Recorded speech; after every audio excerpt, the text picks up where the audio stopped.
Today we're at Winchester Cathedral in England, and we're with Tess Lawton, who's a Canon here. We just had an incredible lunch.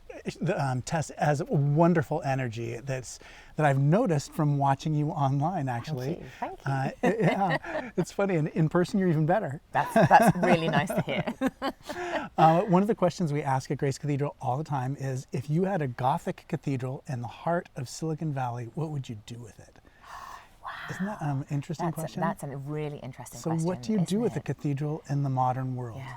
And because these ancient, beautiful buildings, that they just give you something that's different to everyday life, don't they? And I guess even more so if you're in the middle of Silicon Valley, because here we're part of a fairly ancient town as well. But it's still, they are different to the everyday, aren't they? So you step over the threshold and they just lift your spirits because there's great high ceilings and beautiful arches.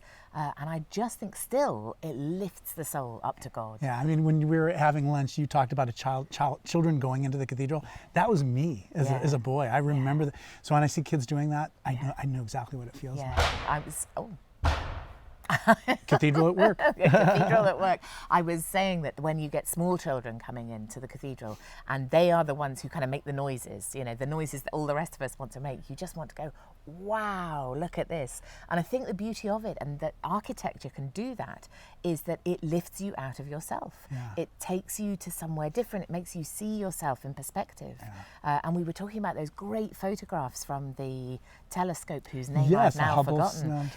And that same sense of, you know, who am I really? Who am I that I'm so small? So you suddenly put yourself in perspective and have that sense of majesty and awe and wonder that takes you that step closer to God. Yeah, that's so true. It must be hard to, when you are filming things online and producing things online, there's a way in which the cathedral's a little bit less of a presence. And I wonder if you can talk a little bit about what you've learned kind of going on camera. And then, you know, what is the message that you're trying to convey to the people who are watching? So we have really embraced the whole online thing. So to the extent that at the beginning of all our services, we look out at the camera and we're welcoming in the congregation who are watching us just as much as we're welcoming the congregation who are around about us. And that's really, really important to us. And during Holy Communion, we have special prayers that people can read to themselves and pray as they're seeing people going to communion as well, so that they can feel part of it, so that they're part of our community all at the same time. And the way that we've tried to incorporate the building is that we have, so if you look at the Verge's screens when they're doing the services, live streaming, they'll have kind of 8 to 12 different pictures of the cathedral and of us, and they'll kind of fade in and out to the different things. And they really, but particularly around Christmas, we've got a statue of the infancy of Jesus, the birth of Jesus, and they would kind of zoom in on that. And then they've got really good at zooming in on candles during prayers, and then also, frankly, that incredible ceiling when you want, as part of the service, to kind of lift yourself up to God, then they will zoom in on that. They must have certain, like, even conventions, like they, just in the same way that for our organist, I said I was going to preach about this whale at the beginning of the Easter service. I'm saying, okay, play whale music beforehand. Yeah, great. So there must be video versions of that, of just like what makes us feel full of awe, what recognizes our humanity.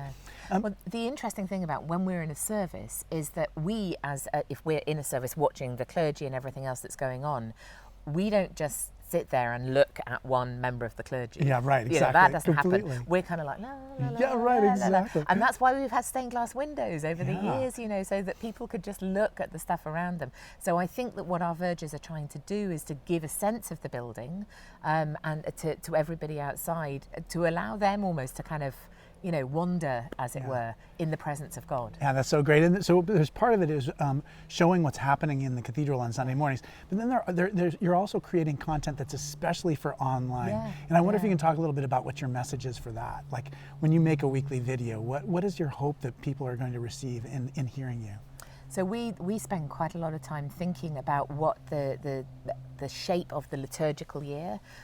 We also have this creative cathedral program, so we want to know what else is going on. And then I work very closely with our marketing team on particularly issues around teen mental health, so young people and their mental health, and also sort of Women's History Week and that kind of thing. This is my bit in particular, as Canon missioner. So we take it in turns each week, the members of chapter, to give a video message, and we sit down before at the beginning of the week with our marketing team, and we just talk about the different themes that are out there that might relate to certain people and connect at certain times of the year, both liturgically, but also, if you like, the secular liturgy, as it were, that is going alongside us all the time. So we tap into the things that we know really matter to It's funny is when you say that, I'm like, oh yeah, the way it comes across is this is a thoughtful work of a team. This isn't like an individual. This is a group of people who've carefully crafted a message for all of us. And this is the thing about Cathedral, I think, is that you work together as a team. You work collaboratively. We pray together every day, you know, morning and evening. We are a religious community, if you like, and then we work together as well. So Tess, you're such a bright light in the church, and I'm so grateful for our time together. What a gift it is. Thank you so much. Thank you. My name is Malcolm Clemens Young, and I'm the Dean of Grace Cathedral in San Francisco, California. Thanks for watching More Good News. Bye.